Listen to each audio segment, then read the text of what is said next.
In the sun-dappled quiet of Coral Springs, a town that hummed with the ebb and flow of common life, Detective Samuel Doran arrived, his weary eyes carrying stories of past battles with watery demons and the destructive lure of addiction. The town, nestled amongst the fertile beauty of Florida, seemed untouched by the grotesque facets of humanity he'd battled so vehemently. Pastel-colored houses sat neatly rowed, manicured lawns shimmering under the warm sunlight, while children laughed in the distance. Yet beneath the illusion of tranquility, whispers echoed through the lanes, stories of strange happenings that defied rational understanding. Beneath the shade of a palm tree, Samuel met with a local contact, a taciturn man with worried eyes named Miller. "Heard about you, Doran," he began, shifting his gaze to the hulking police station that loomed over the heart of Coral Springs. "They say you've seen things. Faced demons. We've got our own brewing here." Samuel's gaze traced the stark outline of the police station. It stood there, a cold monolith of concrete and authority, incongruous against the backdrop of swaying palm trees and the serene sounds of nature. Its stoic facade seemed to hold a secret, a veiled monstrosity beneath its bureaucratic armor. "Strange occurrences, folks acting peculiar," Miller continued, a tremor creeping into his voice.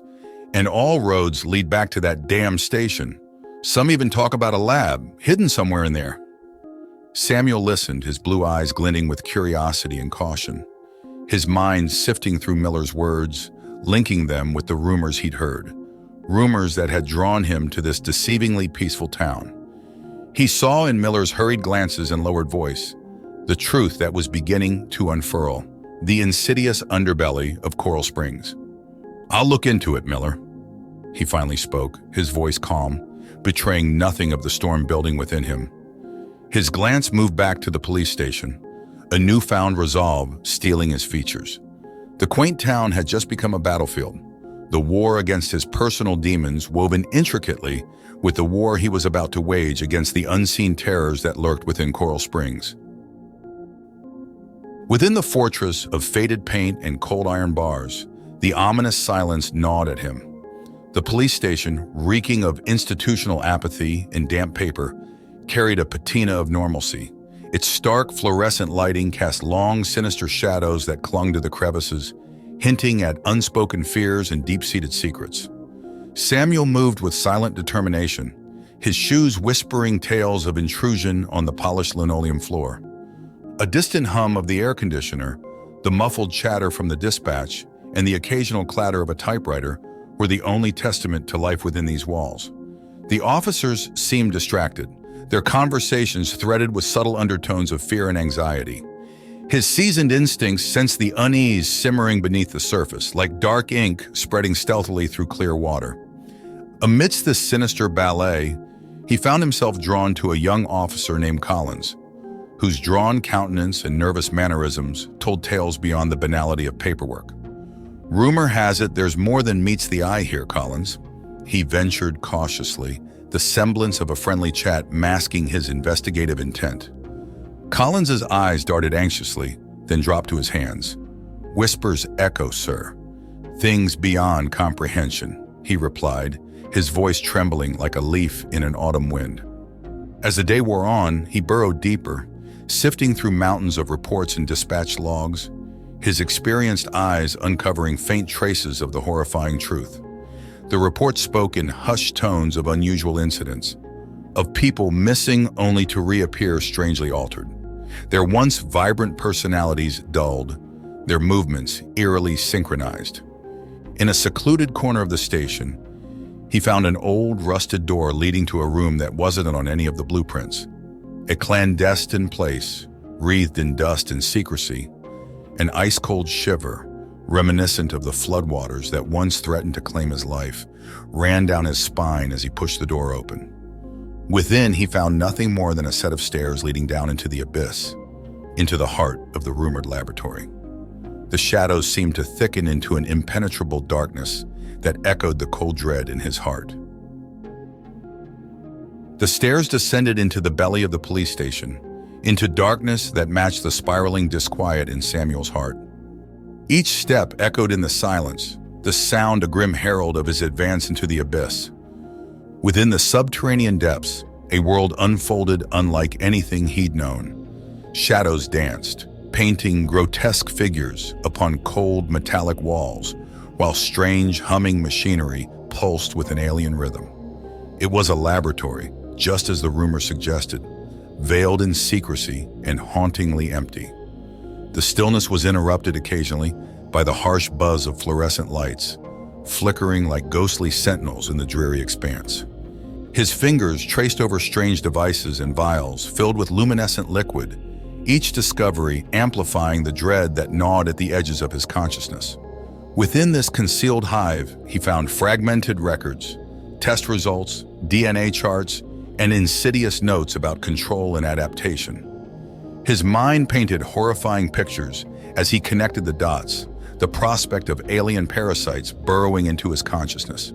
The townsfolk, the officers, their uncanny synchronization and their glassy-eyed stares were all symptoms of an infestation far more terrifying than any earthly disease. They were host to the unseen invaders, their humanity slowly being leached away. In the depths of the underground lab, he encountered a terrified janitor named Benny. A shell of a man, Benny was untouched by the parasitic control, his mind fractured by the terror he had witnessed. In hushed whispers and disjointed sentences, he revealed the extent of the invasion. He spoke of figures moving in the shadows, of friends and colleagues who had changed, their souls hollowed out and replaced by the alien puppet masters. As the horror unfolded, Samuel's inner battles resurfaced.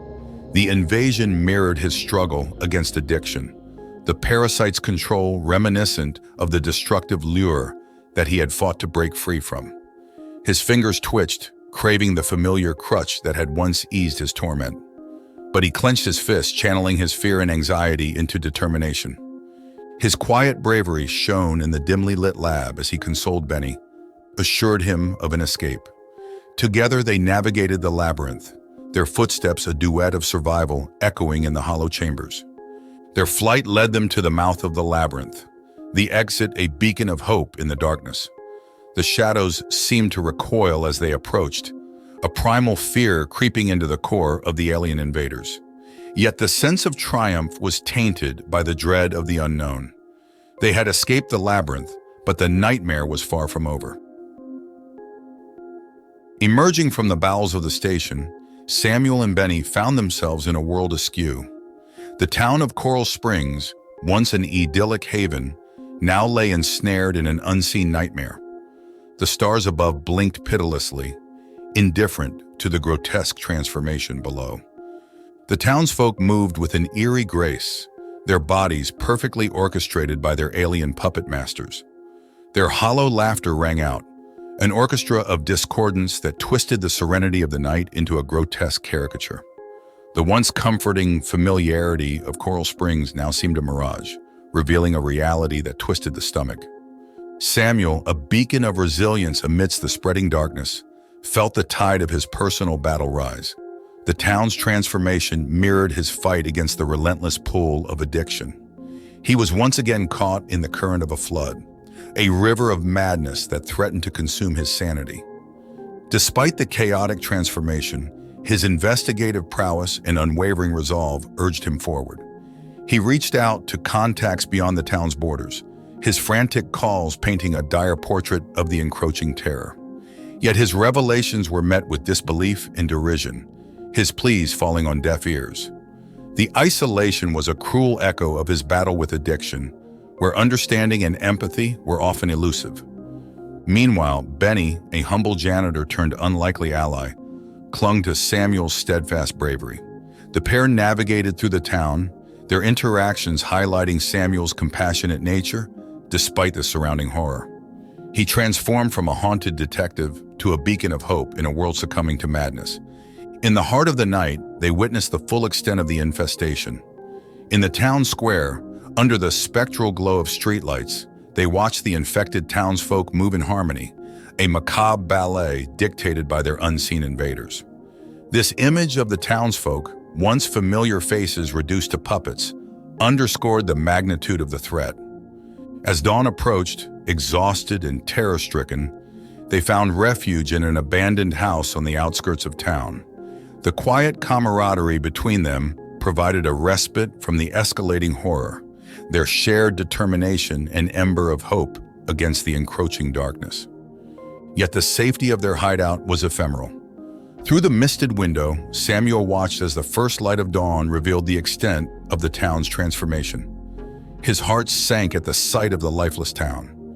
His escape from the flood, his fight against addiction, all seemed a prelude to this moment. The dawn stretched its golden fingers across the shell of a town that Coral Springs had become, its touch far removed from the chilling reality on the ground. As the town awoke to another day of alien control, Samuel and Benny began their escape, their hearts pulsing with dread and desperate hope. Through deserted alleyways and under the lifeless gaze of the infected, they moved. Samuel led, his determination unwavering, while Benny followed, his trust in Samuel a testament to the bond they'd formed in the crucible of terror. The world around them seemed to blur, houses and trees merging into a grotesque landscape under the invaders' influence. Time itself seemed a puppet to the alien parasites, hours stretching into what felt like an eternity of breathless evasion. They reached the town's boundary by dusk, the dwindling sun painting the sky in hues of hope and despair. Yet their relief was short-lived.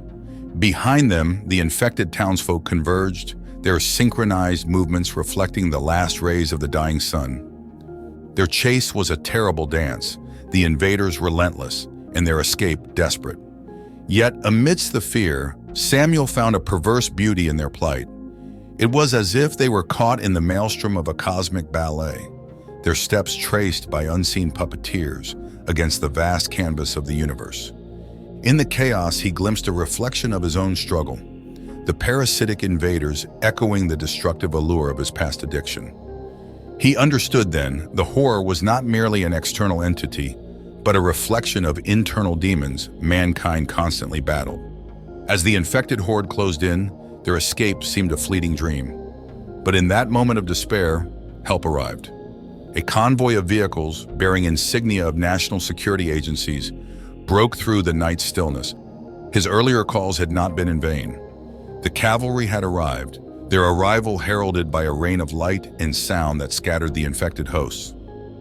As they were whisked away from the clutches of the invaders, Samuel looked back at the fading silhouette of Coral Springs, its once idyllic beauty, now a puppet to alien parasites. He could feel the invisible strings of the town's tragedy tugging at his heart, a cruel reminder of the horror they'd escaped. Their escape, however, was a hollow victory, a reprieve from one nightmare only to confront another. As he looked at his trembling hands and the haunted look in Benny's eyes, Samuel realized they had merely traded one abyss for another. In the grand cosmic ballet, they remained puppets, their strings merely transferred from one master to another. Thus they escaped, but were they truly free? The echo of their journey hung heavily in the air, a chilling reminder of the unseen invaders and the inherent horror of the cosmos. Thank you for tuning in. If you enjoyed our content, show your support with a like and subscribe, and stay notified by hitting the bell icon. Expect more cosmic horror from Eldritch Tales Factory, and feel free to explore our other stories. See you in the next video.